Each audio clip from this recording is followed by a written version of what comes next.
কোনো রকম ভূমিকা না নিয়েই আজকের যে শিরোনাম, সেই শিরোনাম সম্পর্কে একটি সংক্ষিপ্ত আলোচনা করি। অবস্থা দৃষ্টি মনে হচ্ছে যে মার্কিন যুক্তরাষ্ট্র অর্থাৎ আমেরিকা আমাদের অন্তর্বর্তীকালীন সরকারের উপর ভীষণ রকম খুশি, এবং এখানে আমেরিকার যে লবিং বা আমেরিকাপন্থী যে সমস্ত লোকজন রয়েছেন, তারা যেভাবে এই সরকারের আমলে শক্তিমত্তা প্রদর্শন করছেন এবং সরকারের ভিতরে উপদেষ্টা রূপে যে কয়জন লোক এই মুহূর্তে মূলত সরকারকে পরিচালনা করছেন, তারা মোরলেস সবাই পশ্চিমা ধারায় শিক্ষিত, পশ্চিমা দেশগুলোতে ছিলেন এবং বিভিন্ন কারণে আমেরিকার সঙ্গে তাদের সম্পর্ক খুবই ভালো। আপনি যদি জনাব খলিলুর রহমানের কথা চিন্তা করেন, যিনি এখন সবচেয়ে গুরুত্বপূর্ণ ব্যক্তি, মানে নিরাপত্তা বিষয়ক উপদেষ্টা, ভারতের যে অজিত দোভাল, ঠিক একই ক্যাটাগরিতে তাকে বাংলাদেশে নিয়োগ দেওয়া হয়েছে। শোনা যাচ্ছে তিনি মার্কিন নাগরিক এবং আমেরিকার পছন্দর কারণেই তাকে এখানে মনোনয়ন দেওয়া হয়েছে। এরপর যদি আপনি আরেকজন উপদেষ্টা রয়েছেন মিস্টার লুৎফে সিদ্দিকী, বিশেষ সহকারী, কিন্তু খুবই ক্ষমতা সম্পন্ন একজন মানুষ, সব ব্যাপারেই ডক্টর মোহাম্মদ ইউনূসকে সহযোগিতা করছেন। তারপর বিডার চেয়ারম্যানের কথা যদি চিন্তা করেন, তার যে ব্যাংকিং পেশা, কিংবা সিঙ্গাপুরে তিনি যেখানে ছিলেন মন্ট্রিল ন্যাশনালে, ওখানে তার যে কৃষ্টি এবং কালচার প্রায় পুরোটাই পশ্চিমা ধাঁচের। তো এরকম আসলে যদি সবার কথা বলি, আর অনেকের কথা, আপনি ধরুন সৈয়দা রেজনা হাসান কিংবা শুভ্র সাহেব যিনি রয়েছেন, তারা সবাই মার্কিন যুক্তরাষ্ট্রের সঙ্গে তাদের যে দীর্ঘদিনের সম্পর্ক, এটা আমরা সবাই জানি। আর ডক্টর মোহাম্মদ ইউনূস, মানে কি বলবো, আমেরিকার সঙ্গে তার যে বন্ধুত্ব, তার যে সম্পর্ক, বিশেষ করে বাইডেন প্রশাসনের সঙ্গে, এটা তো কেবল বাংলাদেশে নয়, সারা দুনিয়াতে মশহুর। তো যে জিনিসটি আমরা কল্পনা করেছিলাম, আশঙ্কা করেছিলাম, এটা আমাদের নির্বুদ্ধিতার কারণে, সেটি হলো মিস্টার ডোনাল্ড ট্রাম্প, তিনি যদি ক্ষমতায় আসেন তাহলে ডক্টর মোহাম্মদ ইউনূসের সর্বনাশ ঘটবে, নরেন্দ্র মোদীর ক্ষমতা বাড়বে এবং শেখ হাসিনার কপাল খুলবে। কারণটা হলো, আমরা মিস্টার ডোনাল্ড ট্রাম্পকে বাংলাদেশে যেমন শেখ হাসিনা, বেগম খালেদা জিয়ার যে রাজনীতি, সেরকম তাকে মনে করেছিলাম যে তার আচার আচরণ, চালচলন, কথাবার্তা আসলে এই দুজনের মতোই হবে। দ্বিতীয়ত, ওখানে যে ডেমোক্র্যাট এবং রিপাবলিকান যে দুটো পার্টি রয়েছে, তাদেরকে আমরা মনে করেছিলাম আওয়ামী লীগ, বিএনপি, জামাতের মতোই এরকম একটি রাজনৈতিক রেশারেশি তাদের মধ্যে রয়েছে। 3 নম্বর হলো যে সেখানে মার্কিন প্রেসিডেন্ট যিনি হচ্ছেন, ঐতিহ্যগতভাবে আমরা আমাদের দেশের প্রধানমন্ত্রীর যে সর্বময় কর্তৃত্ব রয়েছে, ঠিক তাকে সেরকমই মনে করেছিলাম যে তিনি যা ইচ্ছে তাই করতে পারেন। কিন্তু বাস্তবতা হলো যে মার্কিন যুক্তরাষ্ট্র একটা সিস্টেমে চলে, একটা নিয়ম নীতিতে চলে। যেমন ধরুন, সেই যে 1950-এর যে দশক, সেই সময়টাতে তারা একটা বার্মা অ্যাক্ট তৈরি করেছিল। তাহলে এখন যদি 2025 ধরেন, 75 বছর হয়ে গেছে, কিন্তু সেই বার্মা অ্যাক্টটিকে বাস্তবায়ন করার জন্য তারা হয়তো আরও 75 বছর অপেক্ষা করবে, এবং তারা সুচিকে নোবেল পুরস্কার দেওয়া, তাকে রাষ্ট্র ক্ষমতায় বসানো, আবার সুচির পরাজয়, এত কিছুর পরেও তারা পিছে হটেনি। এরপর রোহিঙ্গা সমস্যার সৃষ্টি, আরাকান আর্মির সৃষ্টি, এরপর বাংলাদেশে রোহিঙ্গাদেরকে পুশ ইন করা, তারপর এখানে একটা রোহিঙ্গা ক্রাইসিস সৃষ্টি করা, সেখানে জাতিসংঘকে ইনভলভ করা, এবং এই ওসিলায় বাংলাদেশে একটা করিডর তৈরি করা, এই সবই আসলে বার্মা অ্যাক্টের অন্তর্ভুক্ত, যেটি তারা আজ থেকে 75 বছর আগে তৈরি করেছে।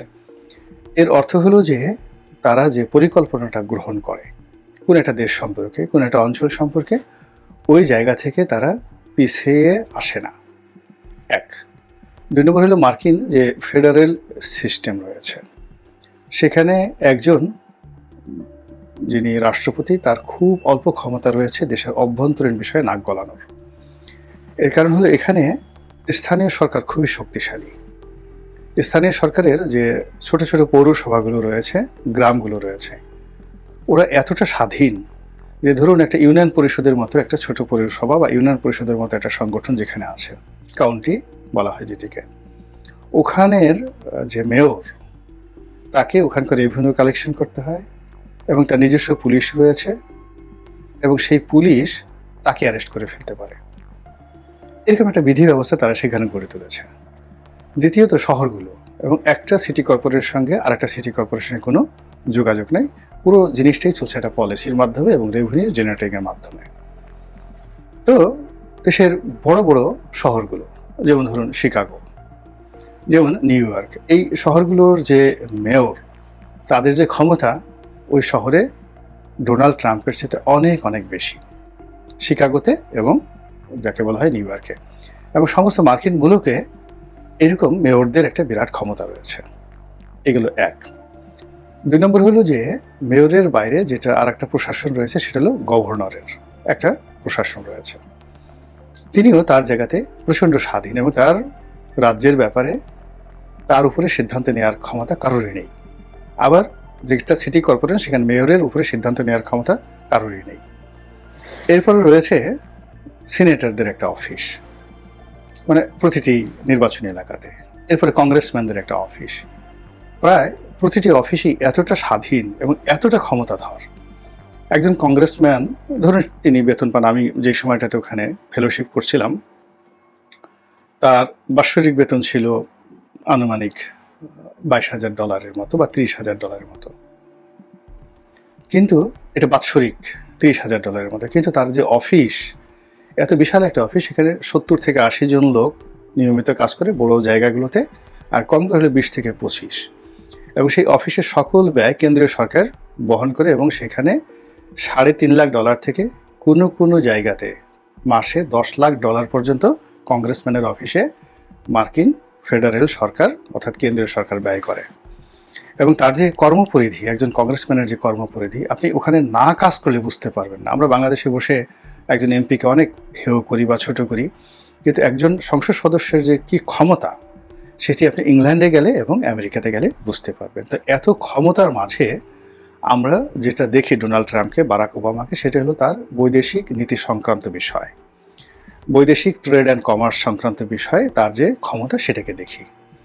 এবং মার্কিন সেনাবাহিনীকে দেশের ভিতরে নয়, দেশের বাইরে যাকে বলা হয় কার্যক্রম চালানো এবং যুদ্ধ ঘোষণা করার ক্ষেত্রে তার স্পেশাল কতগুলো পাওয়ার রয়েছে।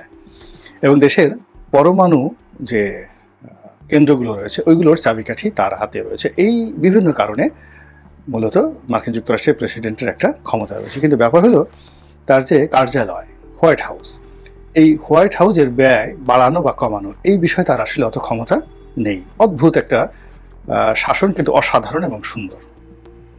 তো সেই ক্ষেত্রে মিস্টার ডোনাল্ড ট্রাম্প বাংলাদেশের ব্যাপারে রাতারাতি কোনো কিছু করবেন, ডক্টর মোহাম্মদ ইউনূসকে হারিয়ে দিবেন, এই জিনিসগুলো আমরা যারা জানতাম না, আমি আমার কথাই আজও বলছি না, যে হোল তারা এরকম আশা করেছিলাম। কিন্তু ইদানিং যেটা দেখা যাচ্ছে সেটা হলো যে বাংলাদেশের ব্যাপারে আমেরিকার যে পলিসি, সেই পলিসিটি পরিবর্তন হয়নি। 1। 2 নম্বর হলো যে সেই পলিসি কি, যেমন এখানে একটা ডিপ স্টেট কাজ করেছে, এখানে রোহিঙ্গাদেরকে নিয়ে তাদের একটা প্ল্যান আছে, এখানে চীনকে হারানোর জন্য তাদের একটা প্ল্যান আছে, এখানে ভারতকে চাপে রাখার জন্য একটা প্ল্যান আছে। এই সমস্ত প্ল্যানগুলোকে একত্রে করে তাদের একটা মনোপুত সরকার প্রতিষ্ঠা করার জন্য যে সিক্রেট পলিসি, সেই সিক্রেট পলিসি হলো ডিপ স্টেট পলিসি। এটি নিয়ে আমরা ইতিমধ্যে আলোচনা করেছি, সেটা থেকে তারা এক সুতো নড়েনি। অর্থাৎ বাইডেন প্রশাসন যে কাজটা চালিয়ে আসছিলেন তার মেয়াদকালীন সময়, ঠিক একই জিনিস এখনো চলছে। 2 নম্বর হলো যে আমেরিকার যে প্রিয় পাত্র, আমরা তাকে বলতাম হিলারি ক্লিন্টনের বন্ধু, বিল ক্লিন্টনের বন্ধু, তিনি ক্লিন ফাউন্ডেশন অনেক টাকা দিয়েছেন, এজন্য একেবারে ডোনাল্ড ট্রাম্প এসে তাকে ধরবেন যে এত বড় সাহস, তুমি আওয়ামী লীগের সুবিধাভোগী হয়ে আবার বিএনপির প্লেট ছিদ্র করতে এসেছো, এটা তো হবে না। কিন্তু এটা আমেরিকা, এটা বাংলাদেশ নয়। ফলে কি হলো, মিস্টার ডক্টর মোহাম্মদ ইউনূস তিনি আমেরিকান প্রশাসনের সঙ্গে, আমেরিকার বিভাগ অন্য বিভাগের সঙ্গে যে সম্পর্কটি গড়ে তুলেছেন, সেই সম্পর্কের চূড়ান্ত পর্যায়ে যদিও Clinton, Obama, Biden, Jill Biden, Hillary Clinton অথবা ধরুন মিশেল ওবামা, তাদেরকে আমরা দেখেছি। কিন্তু ওয়াইড রেঞ্জে আমেরিকার যে মূল যে জায়গাগুলো, বড় বড় শহরগুলো, যেমন ধরুন নিউ ইয়র্ক, তারপরে ওয়াশিংটন ডিসি, তারপরে ধরুন ফ্লোরিডা, এরপরে ধরুন শিকাগো, মিশিগান, মানে একই সঙ্গে বাঙালি অধ্যুষিত এলাকা। এবং এই শহরগুলোর দুটো পার্ট রয়েছে। একটা পার্ট হলো খুব ধনীরা বসবাস করে, অন্য পার্ট হলো একেবারে দরিদ্ররা বাস করে। আপনি শিকাগোর ডাউন টাউনে যাবেন, নিউ ইয়র্কের ডাউন টাউনে যাবেন, আর তার সঙ্গে সঙ্গে বস্তিগুলোতে যাবেন, মানে মেজারেবল একটা অবস্থা। এবং যেখানে যেখানে দারিদ্রতা রয়েছে সেখানে সেখানে ডক্টর মোহাম্মদ ইউনূস খুবই জনপ্রিয়, ভীষণ রকম জনপ্রিয়। এরকম যারা, যাকে বলা হয় একদিকে বিশাল অট্টালিকা আর একদিকে অনাহারী মানুষের কান্না। আপনি গিয়ে দেখেন আমাদের যে ঢাকা শহরে একই অবস্থা। সবচেয়ে বড় বস্তি কোথায়? এটা খিলগাঁওয়ে নয়, এটা বাসাবোতে নয়, এটা মান্ডাতে নয়, এটি মুগদাতে নয়, এমনকি এটা কামরাঙ্গীরচরে নয়, এটি গুলশান বনানীর মধ্যে গিয়ে দেখেন। অর্থাৎ তেজগাঁ, গুলশান, বনানী এই টোটাল এলাকা যেখানে ধনীদের বসবাস, শিল্পপতিদের বসবাস, সেই জায়গাতেই তারা গরিব মানুষের সবচেয়ে বেশি বসবাস করে। ওখানে মাদক চোরাচালান বেশি হয়, ওখানে অপরাধ বেশি হয়। তো ওই জায়গাগুলোতে বিল ক্লিন্টন, হিলারি ক্লিন্টনের সাথে তিনি দীর্ঘদিন ধরে গ্রামীণ ব্যাংক নিয়ে যে কাজ করেছেন, ওটা রীতিমতো ওখানে বুমিং, অসাধারণ ব্যবসা করছে। এবং ওখানের যারা সাধারণ আমজনতা তারা তাকে খুবই রেসপেক্ট করে এবং চেনে। ফলে ওখানে তার পক্ষে প্রেশার ক্রিয়েট করার জন্য একটা যথেষ্ট গ্রুপ রয়েছে। ফলে সরকার পরিবর্তনে, অর্থাৎ ডোনাল্ড ট্রাম্প ক্ষমতা আসার পরে আমরা যে চিন্তাগুলো করেছিলাম, এই গত কয়েক মাসে এখন পর্যন্ত তার যে ক্ষমতার স্থিতি, তার যে দৃঢ়তা, এবং বাংলাদেশে অনেকগুলো সমস্যা হচ্ছে কিন্তু কোনো কিছুই তাকে টলাতে পারছে না বা তিনি টলছেন না। এর কারণ হলো তার যে আমেরিকার যে রুটটি রয়েছে সেটি অত্যন্ত শক্তিশালী, যেভাবে আগে ছিল ওটা এখনও আছে, নাম্বার ওয়ান। নাম্বার টু হলো এই পর্যন্ত ক্ষমতায় বসে তিনি আমেরিকার স্বার্থ সংশ্লিষ্ট যে বিষয়গুলো খুব সফলভাবে করতে পেরেছেন, যেটি আর কেউ পারেনি, আর আগামীতে অন্য কেউ পারবে এই বিশ্বাস করার কোনো রিজন নেই। শুধুমাত্র এখন একটা সমস্যা রয়েছে তার কাছে, সেটি হলো জঙ্গিবাদ দমন। আমেরিকা যদি তাকে গ্রিন সিগন্যাল দেয় এই জঙ্গিবাদ দমনের নামে শেখ হাসিনা যে নাটক করেছেন, ওটা আর নাটক থাকবেন না। এটা রীতিমতো চিৎকার, কান্নাকাটি, ইয়ানফসিতে পরিণত করার জন্য ডক্টর মোহাম্মদ ইউনূসের মাত্র 1 ঘন্টা সময় লাগবে। এখন যত ফুফা দেখেন, ভুং ভাং দেখেন, যত রকম জোশ দেখেন, জিহাদি জোশ দেখেন, এগুলো সব কর্পূরের মতো উড়ে যাবে। শেখ হাসিনার পেছনে ভারতের একটু ক্ষমতা ছিল, আর কিচ্ছু ছিল না, নাথিং। তো সেই ভারতের সেই ক্ষমতাগুলো নিয়ে তিনি যে আতঙ্ক তৈরি করে ফেলেছিলেন, সেখানে যদি ডক্টর মোহাম্মদ ইউনূসের মতো একজন যোগ্যতম লোক, লেখাপড়া জানা লোক, তিনি যদি তার ডান্ডাটা একটু সোজা করেন, চোয়ালটা একটু সোজা করেন, বা যাকে বলে শক্তিশালী করেন, এবং তিনি যদি কোনো সিদ্ধান্ত নেন নেতিবাচক, সেই সিদ্ধান্ত বাস্তবায়ন করা মানে তার জন্য 1 মিনিটের বিষয় না। এবং এই বিষয়টি গ্রামীণ ফোনে যারা চাকরি করেন, গ্রামীণ ব্যাংকে যারা চাকরি করেছেন এবং ওনার সঙ্গে যারা ডিল করেছেন, তারা এই বিষয়গুলো হাড়ে হাড়ে টের পান এবং জানেন। এবং তিনি বাংলাদেশে একেবারে নতুন না, তার দুটো ফেজ আছে। একটা ফেজ হলো তিনি তার অফিস চালান, ব্যবসা বাণিজ্য করেন। এরপরে তিনি তার প্রতিদ্বন্দ্বী যারা রয়েছেন, সেই প্রতিদ্বন্দ্বীর সঙ্গে তার একটা আচরণ রয়েছে। তো তার সঙ্গে যারা শত্রুতা করেছে মিরপুরের বিভিন্ন এলাকাতে, গ্রামীণ ব্যাংক ভবন নিয়ে, আশেপাশে জায়গা জমি নিয়ে, তাদের জীবন এবং জীবিকা কোন অবস্থায় গিয়েছে, এটা একটু সাক্ষাৎকার নিয়ে মানে নিলেই আপনি বুঝতে পারবেন যে ডক্টর মোহাম্মদ ইউনূস আসলে কি করতে পারেন। তো সেই দিক থেকে এখন আমরা তাকে যতটা তুলতুলে ভাবছি, আসলে তিনি তুলতুলো নন, বরং তার দৃঢ়তা শেখ হাসিনার সাথে অনেক অনেক বেশি। তো সেই ক্ষেত্রে ইতিমধ্যে ধরুন মানবিক ত্রাণ সামগ্রী পৌঁছানোর জন্য, মানবিক সহযোগিতা পৌঁছানোর জন্য যে করিডোরের কথা উঠছে, এই বিষয়গুলো নিয়ে তো রাজনৈতিক সরকার আমলে আলোচনাই করা যেত না। এগুলো 1। 2 নম্বর হলো এই যে সেন্ট মার্টিন নিয়ে যতটুকু করা হয়েছে, অর্থাৎ সেন্ট মার্টিনকে মূল ভূখণ্ডের সঙ্গে আলটিমেটলি অনেকটা কাট আপ করে দেওয়া হয়েছে। এখন সেখানে যেতে হলে অনুমতি লাগবে, নির্দিষ্ট হারে যেতে হবে। এই জিনিসটি শেখ হাসিনা মরে গেলেও পারতেন না, এবং বিএনপিও পারবে না। মানে ওই সেন্ট মার্টিনের ভাগ্যে কি আছে সেটা পরের ব্যাপার। তারপরে সামনে যে বিমান কিনা নিয়ে শেখ হাসিনা এয়ারবাস কেনার জন্য ফ্রান্সের সাথে একটা চুক্তি প্রায় করে ফেলেছেন। এটা নিয়ে দেখেন কি হয়। তেল গ্যাস নিয়ে কি হয়। এই যে স্টার্লিং সম্পর্কে তিনি যে সিদ্ধান্ত নিলেন এলন মাস্কের কোম্পানিকে বাংলাদেশে আনার ব্যাপারে, এটা এশিয়াতে কোনো দেশ এইভাবে এত দ্রুততম সময় পারেনি।